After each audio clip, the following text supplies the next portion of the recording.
Works in progress. I'm Mary Purdy of Mary's Nutrition Show. I am a registered dietitian.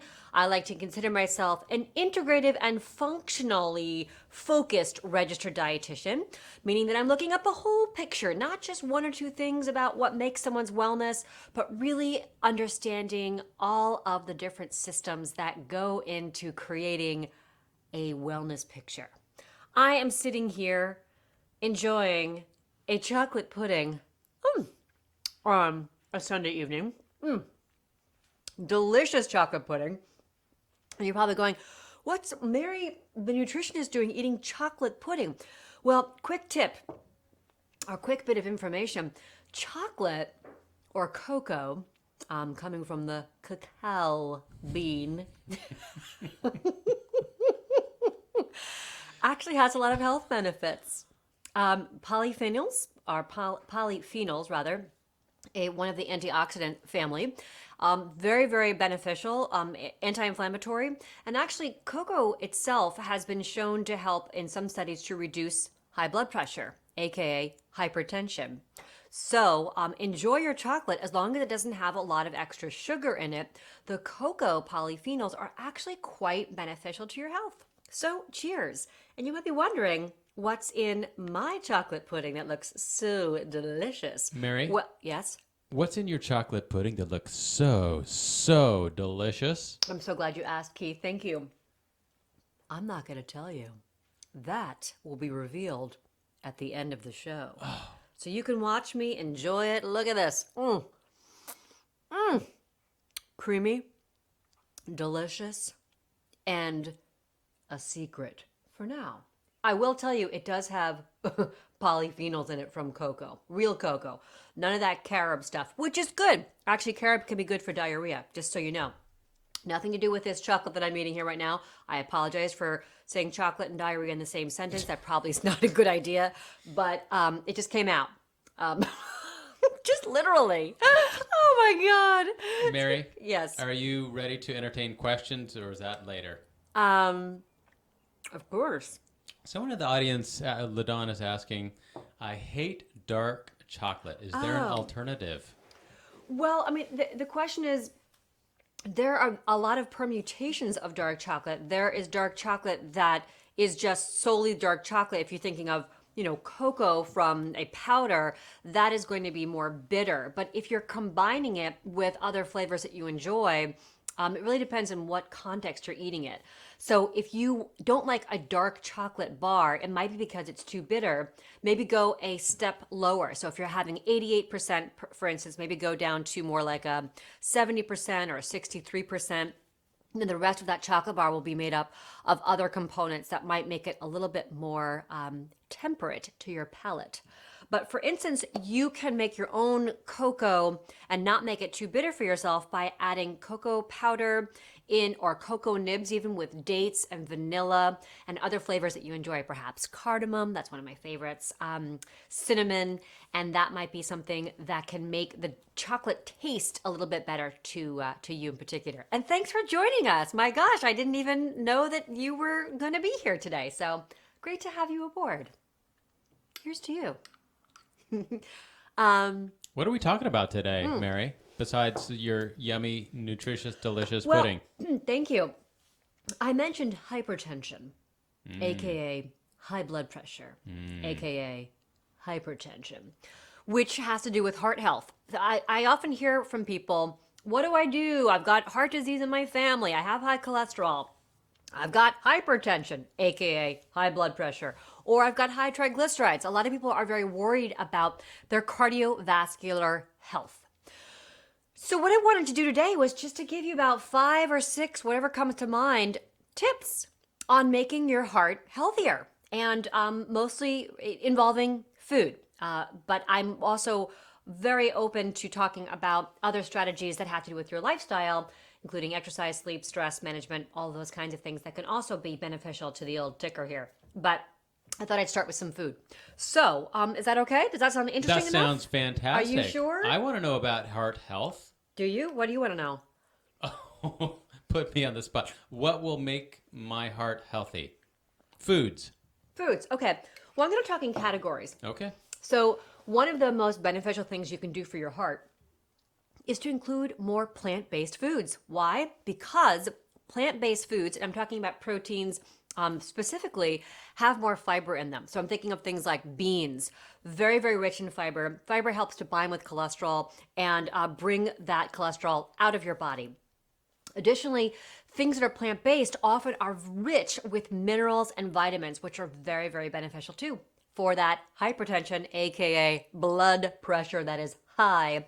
Things like potassium and magnesium are wonderfully plentiful in beans. So those are great foods to get into your diet. So number one, fiber. Make sure that people are getting, or you are getting, around 25 to 35 to 45 to 55, depending on what your tolerance is and depending on what gender you are. It's great to get about that much in there. And again, start slow because too much fiber too quickly, especially in the absence of sufficient hydration, can cause gas and bloating, and nobody likes that. Not you, not your friends. Yeah, you know what I'm saying? So, but fiber is a key piece of keeping the heart healthy. Number two, are we done with fiber? Is that okay? Fiber's great. Okay. Remember, grains have fiber in them too, so those can be helpful too if you digest them well.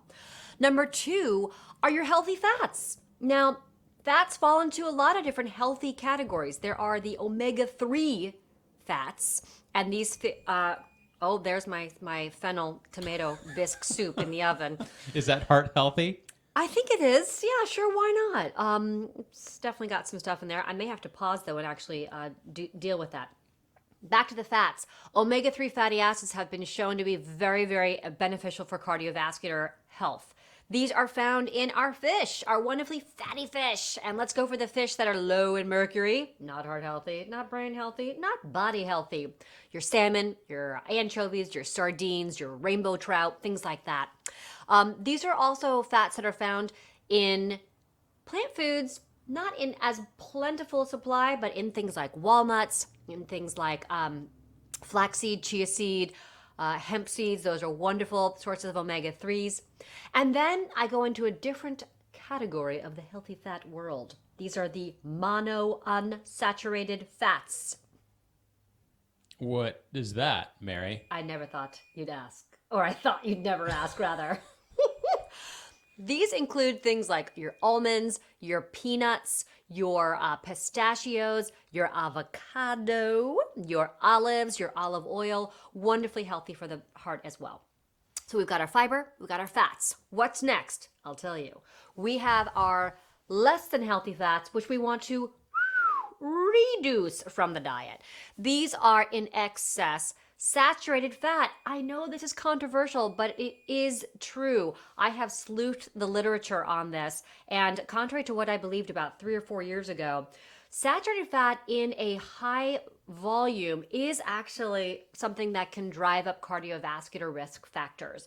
This does not mean you have to cut out saturated fat. No, indeed. What would I be without my coconut? My God. But keeping saturated fat to about 10% or less of your caloric input on a daily basis is pretty helpful to keep your cardiovascular risk at bay. What does that look like? About 20 grams of saturated fat. I won't go into all the details around that, but you can check the labels and see what kind of percentage of saturated fat is in your foods. Something very, very typical, just so that you know, for instance, coconut oil.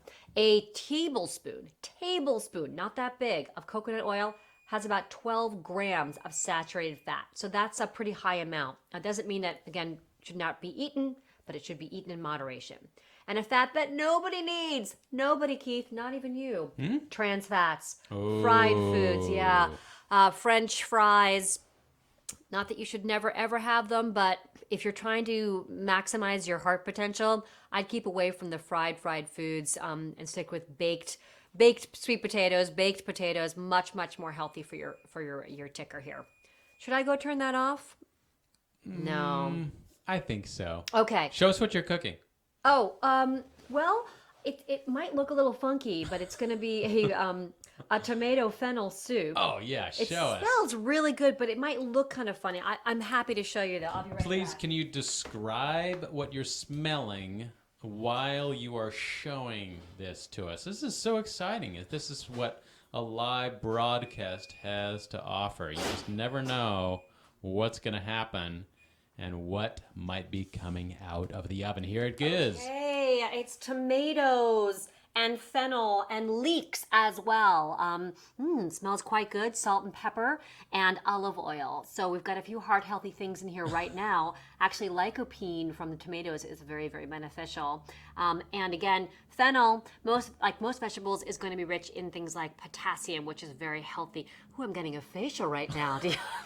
Oh, it feels so nice. My pores are just opening up. Anyway, I'm going to take these out of the oven, and I'm actually going to put my buckwheat seed bread into the oven so that it has a chance to cook. Thank you. I'll be right back. Okay, be real quick, Mary, because I am behind the I'm your producer, Keith, and let me take this moment to just ask those of you watching out there. We're on the early stages of Mary's nutrition show, and I would, as the producer, like to know, how's the image looking for you? How's the audio quality? Are you hearing us and seeing us okay? I'm back. Welcome back, Mary. Thank you. Tip number 4 for the ticker tips, we might call this, is another reduction, which I know is never fun to talk about, but it's important. So we are increasing fiber, increasing healthy fats, reducing saturated and trans fats if the saturated fats are in excess. If they're not in excess, then you're allowed to have a little, piece of coconut or, a piece of meat periodically if that is something that is appealing for you. The other thing that's important to reduce for cardiovascular health, which people don't often think about, is sugar or high glycemic foods / refined carbohydrates. Now, carbohydrates don't have to necessarily be a bad thing in the diet, but when they come in the form of very, very refined, floury foods, sweet, sugary content foods, whether that's cakes, cookies, crackers even, not even sweet, but because it is a refined flour, it breaks down like that in your body and can raise your blood sugar, which can have an impact on your cardiovascular health. So it's great to replace those refined carbohydrates with fiber-rich, complex carbohydrates, things that have more nutrient density to them, and to see if you can replace sugary things with even healthier versions like maple syrup or honey, molasses even. And those can be, is everything okay? Yeah, it's all right. Okay. I've gotten some feedback. Gotten some feedback about the image? About giving you a little more headroom on the image. So headroom. But now we're seeing the microphone. You're seeing behind the curtains at the microphone. It's exciting. This is exciting. Live TV. Saturday Night Live is happening right now, except it's Sunday evening live. Oh, and it's all happening. Thank you for the feedback. We welcome feedback. And when it comes to feedback, you don't just have to give us feedback about headspace and microphones. You can give us feedback about nutrition, knowledge, lifestyle,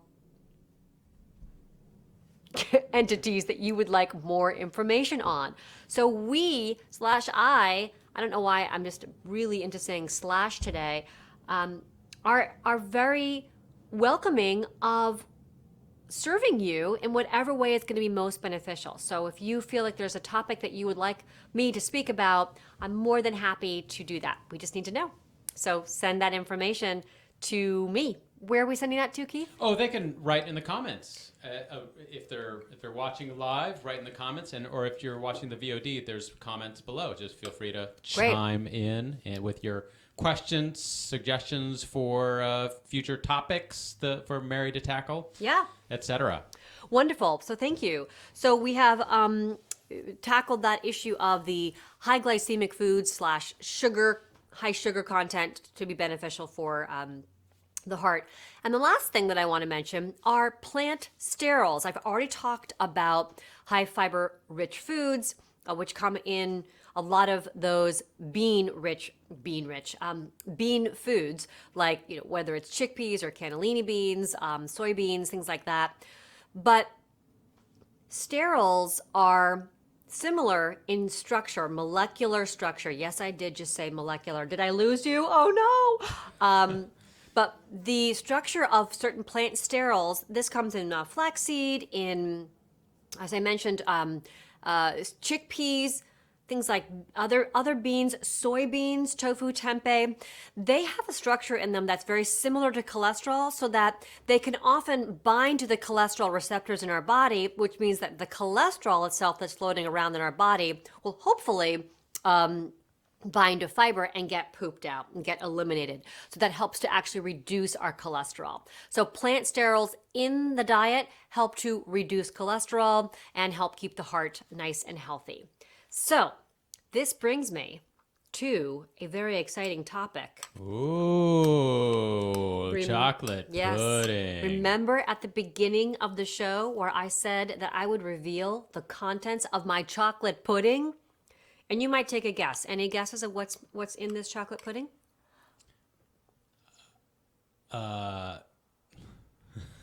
Besides chocolate. There's Paul says hi. Oh my gosh, Paul. Great to see you. I can't see you, but it's great to know that you're there. I can imagine you. Let's our audience is wondering about the various ingredients. In the meantime, there's a question from LaDawn. She says, I have a super hard time digesting beans. Yes. Can you suggest an alternative or a remedy? Yes, I'm so glad you asked that because many people experience the same issues with digestion. Now, if I were working with you individually, I probably would ask you a bunch more questions, but I'm going to give you a few quick tips for digestibility and improving the digestibility of beans. So number one, if you are making them yourself from scratch, which hardly anybody does, but perhaps you do, making sure that when you soak them, you're soaking them for a lengthy period of time and that you cast off that water and you are using new water to actually cook them. And when you cook them, you're adding things to the cooking process like a bay leaf or cumin or parsley or other herbs and spices that actually help to dispel gas. One being Kombu Seaweed, which actually can help to pre-digest some of those, what are known as polysaccharides in beans that are some of the reasons that people get gassy from beans. That's number one. Number two is when you cook with or eat canned beans, rinse those beans as well and make sure that they have gotten all of the extra stuff or the extra goop that's in them off of them. That can make it easy to digest. And once again, add herbs, add spices to those beans because things like fennel, which you just saw on my baking tray, can be beneficial for helping to digest the beans as well. Parsley, again, cumin. Paul has a tip as well. Oh, okay. In the chat, he says, eat beans, sleep alone. Interesting. I don't know if that's so much a remedy as it is a temporary solution. Thanks, Paul. Thank you, Paul, for your input. The other piece about the beans that I want to mention as well. Hold on, it just flew out of my head. Wow, I got distracted by the sleeping alone comment there, which is funny. Humor is awesome, but sometimes it distracts, which I do myself. I make a joke and then I forget what I'm talking about. But the other thing with beans, yes, I'm remembering now.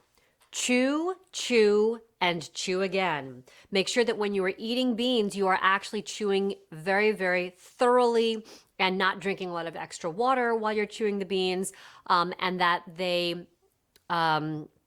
that you're eating in a way that's mindful. Lastly, one more tip. If you do canned beans, there's a brand that I want to throw out to you. I have no connection to this brand except that I just personally like it, and I've had great success with other patients that I've worked with. Eden Organic is a great brand of beans because they actually cook their beans and can them with that Kombu seaweed in them. So people are often they're more easy to digest. And lastly, some of the easiest beans to digest are lentils, adzuki beans, and mung beans. So you might want to try those and try them in small amounts. Sometimes it's all about the threshold. You may not be able to have an entire burrito, but you can have 1/4 of a cup of beans in a salad of sorts. I hope that's helpful. But now, back to the secret ingredients. Ooh. I feel like we need some Paul music. had one guess of a secret ingredient. He says Let's hear it. chocolate. Yes, if you were here at the beginning of the show, you would have known that indeed cocoa is in this dish. Specifically, cocoa powder, specifically a brand to which I have no allegiance, Equal Exchange, fair trade, very important. But in this, the base of this is a silken organic tofu. Tofu being filled with those plant sterols that I mentioned that help to bring down cholesterol. Additionally, in this dish is peanut butter. I should have said this was a peanut butter chocolate pudding. Delicious. Peanut butter, also high source of those monounsaturated fats, also a good source of fiber, which I mentioned at the beginning of the cardiovascular discussion as being helpful for bringing down cholesterol, and also a good source of plant sterols. And then additionally, I threw in some vanilla, some almond extract, which don't necessarily have any research behind them, as far as I know, to help with the cardiovascular health, except it makes you happy. Vanilla makes everybody happy. When you're happy, your heart is happy. Your endorphins are being pumped throughout your body and your brain, and that can't be anything but good. So that is my special treat, chocolate pudding, peanut butter surprise. And I hope you'll go ahead and try and make it and see what works. You don't taste the tofu at all if you are afraid of tofu. And it's quite good. LaDawn asks, organic or non-organic peanut butter? That is the question. Yes, this, I believe, was organic peanut butter. And in general, I advocate for organic everything when possible, simply because it reduces the body burden of pesticides that are in most non-organic foods, including things like nuts and seeds. And in general, when things are organic, they tend, not all of them, but they tend to have a bit more of the beneficial vitamins and nutrients because the soil has not been depleted either. And so it's more likely that the minerals and vitamins will be replete in something like a nut or a seed. Paul says bye. He's signing off and taking a Paul, walk. thank you so much for even that stopping by. I had no idea anybody was even going to be watching today. I would have done something different with my hair. Oh, you look great, Mary. Now, let's start our wrap up by perhaps recapping what has happened today and what will happen in the future, Mary. So much has happened today. I was singing and didn't know anyone was listening. That's how it all began. I was singing some terrible, terrible song about That's What Friends Are For, which is from the 80s. I'm totally embarrassed. I have no idea. But thank you for listening. And then we talked about heart healthy tips, fiber, healthy fats, reducing less healthy fats and refined sugar, and adding in plant sterols. And we talked a bit about this chocolate, peanut butter, tofu pudding, which covers a lot of different bases when we think about supporting our cardiovascular health. I mentioned, please give us feedback. Name topics and subjects that you feel like would be interesting to hear about, and I'd be more than happy to share whatever knowledge I have on those topics. And I hope that you will join us again. Thank